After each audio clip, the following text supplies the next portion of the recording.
All right, everybody, say goodbye to what was the world's smallest VR space. It was this little tiny square. This is the goodbye. I'm actually still gonna have my Vive in here, but I'm gonna have it set up for desktop VR and sitting VR only for right now. Like Elite Dangerous is a good example, as well as desktop or virtual desktop. So there will be some gameplay from that. This is the worst lighting known to man. But after long wait, now it's finally time to show you guys the new VR room, as well as some of the issues that I got, because I need to ask some people if you guys maybe have some ideas to help us out here. So hold on. This is the new setup for the VR room, and as you can see, we have it all green screened out, and I know people are gonna be like, oh my god, would you look at this? How is this professional? Oh, that's not even. Listen, okay? I can't paint the walls green, right? And I can't make carpet green, so we made do with what we got, and believe it or not, it works perfectly. So I'm gonna show you guys, but realistically, here's the setup that we got going on. This is gonna be the command center. Sonia's out going to grab another monitor. I'm gonna walk you through some of the things, but here is OBS. And if we go to the mixed reality section, here, I think I'll make it full screen for you guys. You can see that it's actually currently chroma keyed out with the exception of this and these two dots, which are easily fixable. In case you're wondering, it's that corner and that corner right there. It looks perfect, and all you can see is the back of the chair because I'm not pushed in because I'm going to get up, and the headset, which is right there. So it actually works out really well. And on top of that, the softbox isn't even on. So this is how good it is chroma keyed out without any professional studio lighting. And here's the test background so you can see what it looks like. I mean, it's perfect with the exception of that, which I can fix. And then we've got the mic. This is the Line 6 UX2. Oop, get out of here. This is the Line 6 UX2 mixer. And we have one of these going to an Audio-Technica 2035 with a pop filter. Look at that space. Look at the distance.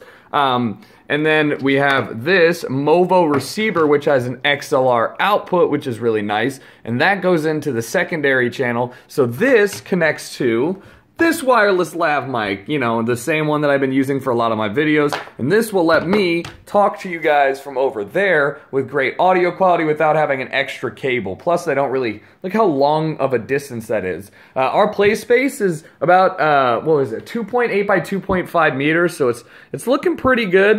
You know, you can see it's almost the 10 by 10 feet that we'd want, but unfortunately, we just don't have a room big enough for that. This is like an empty room, with the exception of maybe moving the elliptical back that way. I don't really think there's much we could have done there. One camera, that position may change. It's subject to change. I'm sorry about the mess, by the way. What are you gonna do? That might change, but as it stands, that's the best way to get all of the room in a corner. And the problem that we have is... Problem number one, look at that. Isn't that lovely? That looks really great. That's, you know, the only way we can not drill a hole in the wall, so that's why that's there. And this one, wow, I just realized the camera, like my cell phone camera picks up the infrared dots really well. I can't even see those. That has to sit right here. So again, you might think, oh my god, it doesn't look good because it's visually unappealing. But I'm here to make YouTube videos and live streams, okay? Problem number two comes with HoloPoint, or with games that are mixed VR versions. So this has 3 toggleable cameras, one overview or overhead, and then this is one that you can actually control that is locked into your perspective, I guess. It kind of tries to make your HMD the center of the room, and it does a good job, but when you switch over, you're going to see my problem here. Here's the HMD, right, as is on this camera, and here's my webcam. So this is, you can't change anything. Like, I can't change the distance that I am here, because obviously they want you to be able to be like, hey, like clearly you'll be able to see the whole area that you're shooting at, but it doesn't let me scale myself. And there's a couple games like that, which basically mean that, you know, mixed reality, for what it's worth, unless you're in a huge warehouse, you're not going to be able to do much with it in like a room scale, because it's just, unless you get the perfect camera angle and maybe you place it right there and you get like an absolutely perfect thing, it's just not possible. The distance that they require in order for you to use it is too much. And to that same note, here's the other issue. I don't know if you're going to be able to see this, but there I am, right? My head is currently cut off Hello, zoom in. Learn how to zoom, please.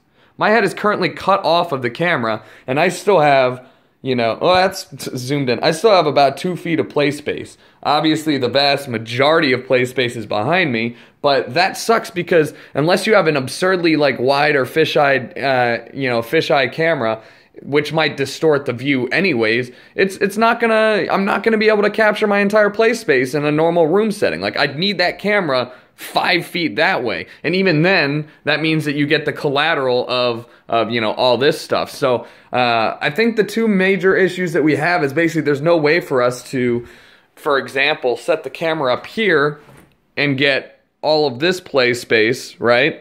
Because this is unable to be covered by green screen. It's like a wall and a gap there. I mean, I guess conceivably we could, but I don't know. It doesn't look like it would really solve our problems too much. It might.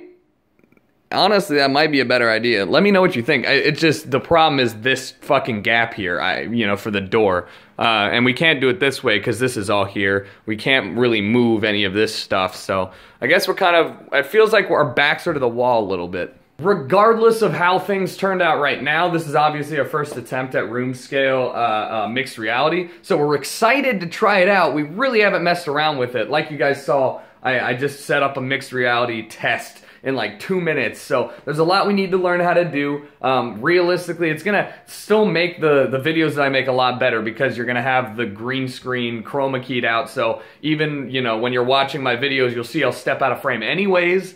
So, I mean, we'll see what happens. But anyways, if you guys enjoyed, by all means, let me know. I'm really excited. We're going to do a live stream tonight, actually, to test it out. So definitely stay tuned for that. Check the Twitter. I always post when I'm going live. Otherwise, I'll see you guys tomorrow. For the first time, we're going to be recording in this room. Really excited. Thanks for watching.